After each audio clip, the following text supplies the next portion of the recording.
At 8 after 12. That morning, my sister texted me one line that ended 15 years of family peace. "I'm quitting my job. You'll take care of us while I figure things out. No greeting, no guilt, just expectation." I wiped my hands, stared at the message, and typed 4 words I'd never said before. "That's not on me." Then I opened my laptop and signed the overseas contract waiting in my inbox. 10 minutes later, my phone lit up again, Mom. But what she wrote next didn't just test my patience. It forced me to choose between blood and freedom. Before we dive in, hit like and tell me, have you ever been the responsible one who finally said no? When people say family keeps you grounded, they don't mention how heavy the ground can feel when you're the one holding everyone up. I've always been that person. Emma Pierce, 32 operations manager, the human equivalent of a spreadsheet.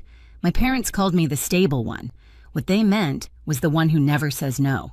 Our family dinners looked warm from the outside, a roast in the oven, football humming from the living room candles, flickering against framed photos of vacations we couldn't afford without my credit card.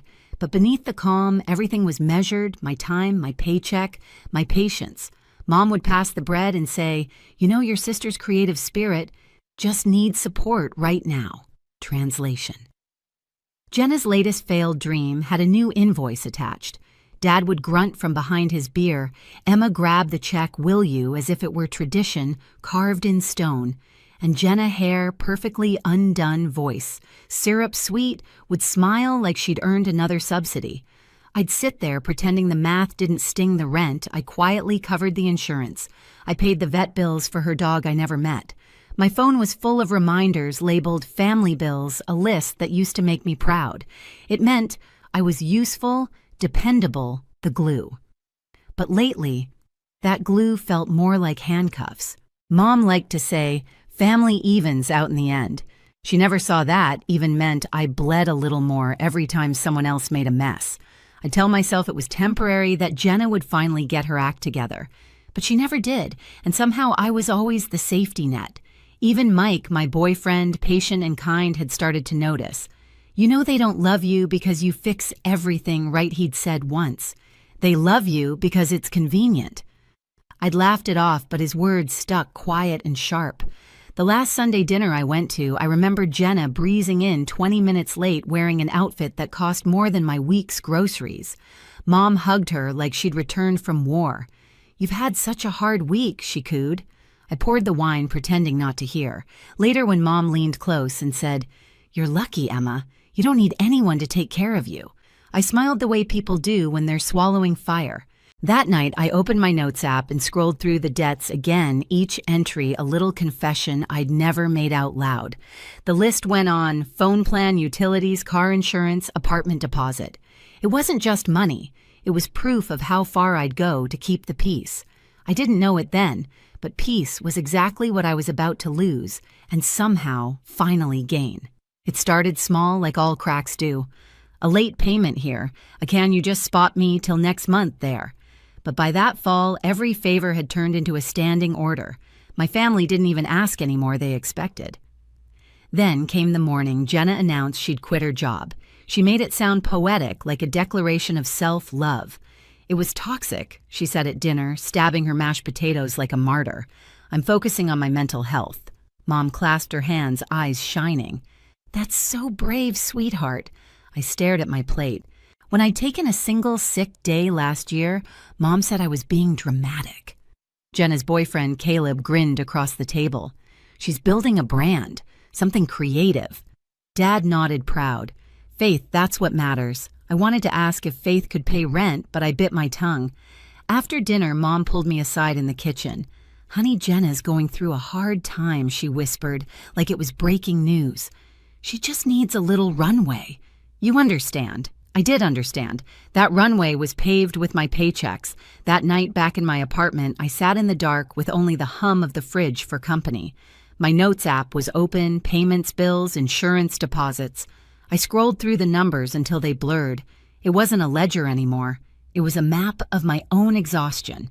2 weeks later, the text came, the same one that cracked everything wide open. 8:12 a.m. The morning light was soft, harmless. My phone buzzed on the counter. I'm quitting my job, you'll take care of us while I figure things out. No greeting, no guilt, just assumption. I stared at it for a long time, toothbrush still in my mouth. For years, my instinct had been to fix, to send money, to smooth over the chaos. But something in me shifted. Maybe it was Mike's voice echoing in my head, "You've been paying for permission to be loved." I wiped my hands, opened the message, and typed 4 words. "That's not on me." My fingers trembled as I hit send. It felt like pushing a button that could blow up the only bridge I'd ever known. Silence. No reply. Just the faint hum of the bathroom fan and my own heartbeat. I walked into the living room, still half stunned. On my laptop screen was the Dublin contract I'd been too afraid to sign. I hovered over it. For months, I'd made excuses. Mom would panic. Jenna would crumble. Dad would guilt-trip me. But not this time. The moment I pressed sign, a tiny notification blinked, "Document completed." It was quiet, almost anticlimactic, but I felt something unclench deep inside me. 10 minutes later, my phone lit up again, Mom. I didn't open it right away. I just stared at her name glowing against the screen, and I swear the air shifted. Whatever came next, I already knew it wouldn't be love. It would be the price tag for saying no. Mom's text came exactly 10 minutes later, like clockwork. "If you won't help your sister, don't come to Thanksgiving." I stared at it until the screen dimmed. For years, those words would have crushed me. Not because I cared about the turkey or the small talk, but because exclusion meant guilt, and guilt was how they kept me in orbit. But this time I laughed, softly, almost in disbelief. "That's supposed to scare me," I whispered to no one. "But it feels like freedom." I sat down at my desk, opened my laptop, and looked at the contract confirmation still glowing from earlier Dublin. Housing included. Start date, Monday.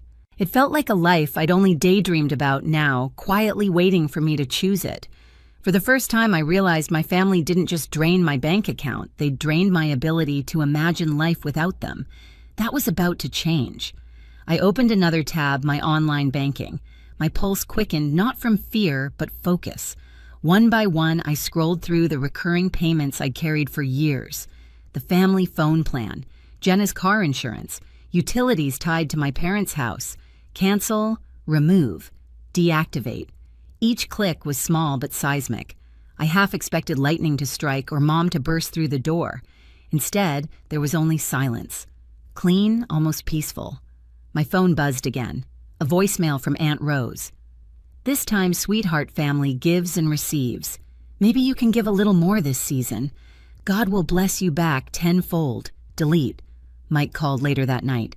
His voice was warm, steady. "You did it, didn't you?" "I think so," I said. I finally said no. "You didn't say no," he corrected gently. "You said yes to yourself." That line stuck. After we hung up, I started a new document labeled Exit Plan. I typed it in bold. Underneath, I listed every step like instructions for survival. Remove my name from their phone plan, unlink Jenna's car insurance, cancel utilities at the parents' house, freeze shared credit lines, transfer savings to a new account. Each line tightened a knot I hadn't realized was still loose. When I finished, I sat back and exhaled. For the first time in years, my life didn't look like a to-do list written for someone else. Still, the old habits tugged at me. I kept checking my phone, expecting Mom to call, expecting an apology that never came. By midnight, 23 unread messages blinked on my screen. None of them said, "I'm proud of you." Most said some version of, "You'll regret this." Maybe I would, but regret at least would finally belong to me. As I shut my laptop, the Dublin contract notification blinked again, a reminder. Flight confirmed. 5 days. I whispered it out loud, testing the sound. 5 days till freedom. Mom didn't wait long to escalate. By the next morning, my phone was a war zone. Group texts, missed calls, guilt dripping from every message. "Mom family meeting tonight. Dad, we expect you here at 7. Jenna." Don't make this harder than it already is. It was astonishing how fast they could turn "please help" into "how dare you." I stared at the screen for a long time before typing the simplest answer of my life. "I won't be there." Almost instantly, the typing bubbles appeared. "Mom, you will. Jenna, you're unbelievable. Dad, watch your tone. I silenced the chat and turned my phone face down. The quiet felt holy. At 6:52 p.m., the doorbell rang anyway. When I checked the peephole, Dad stood there still in his work shirt, jaw tight. "Open the door, Emma." "No, don't play games, I'm not." He muttered something under his breath about disrespect, but I didn't move. Finally, the footsteps faded down the hall. I locked the deadbolt twice, leaned against the door, and let out a shaky breath. They weren't coming to talk. They were coming to win. The next day, Mom tried a softer weapon. A voicemail, her tone sugar-coated and trembling. "Sweetheart, Jenna's trying her best. She needs a little support just this once. Think about what family means." I deleted it halfway through. By evening, I got a FaceTime call. The family conference. I almost didn't answer, but part of me wanted to see their faces, wanted to finally stop pretending. When the screen lit up, all three were there. Mom in the kitchen, Dad at the head of the table, Jenna beside her, with swollen eyes and perfect lighting. Caleb hovered in the background, pretending to fix something on his phone. Emma, Mom, started softly, "Can we please talk like adults?" "I thought that's what I've been doing," I said. Jenna jumped in. "You embarrassed us. You made me look like a beggar. I didn't make you anything," I replied. "You sent a demand, and I declined." Her lips trembled. "You don't believe in me. You never have." That one stung, not because it was true, but because it used to work. "Jenna," I said carefully, "belief isn't a bank loan." Caleb chuckled low and condescending. "She's so uptight. No wonder you're single half the year."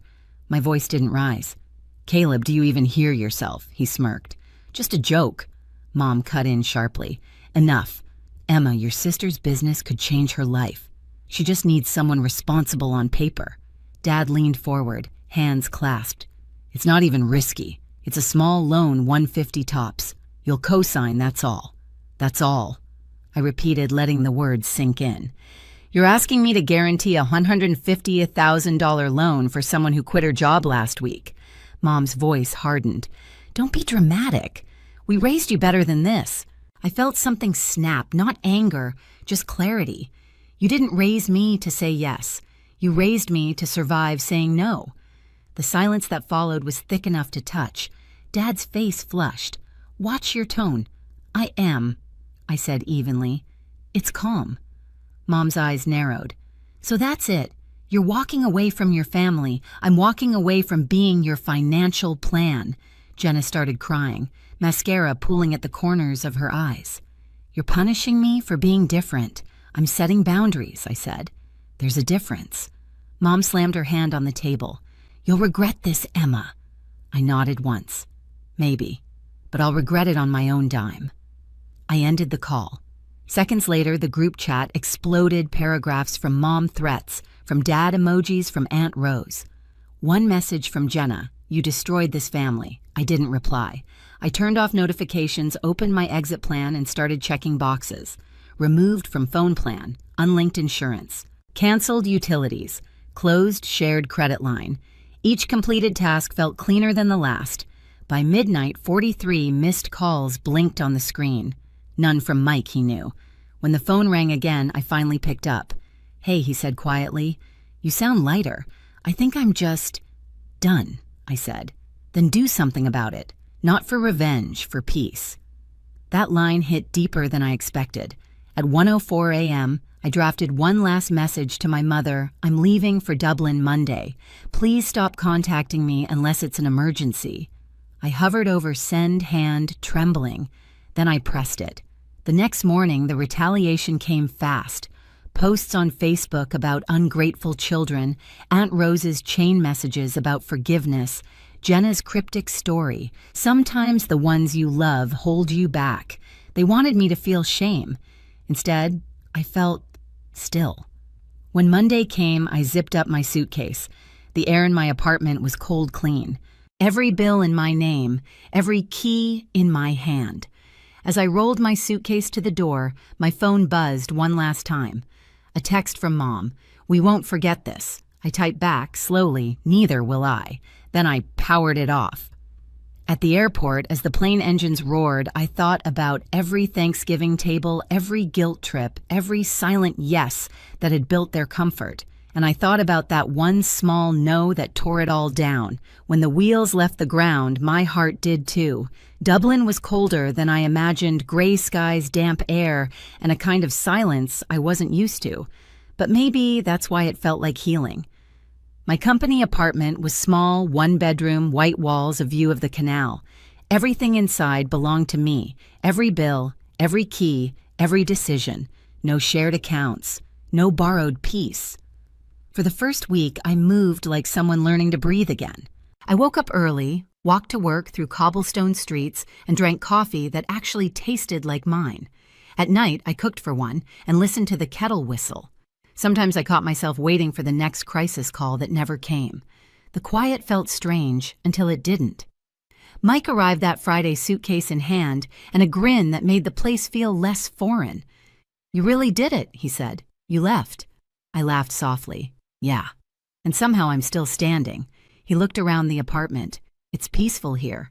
"Peaceful feels weird," I admitted, "but I'll get used to it." We ate dinner on the couch, candles flickering against the rain-streaked window. My phone sat face down on the table, silent. When I finally picked it up, there were no new messages.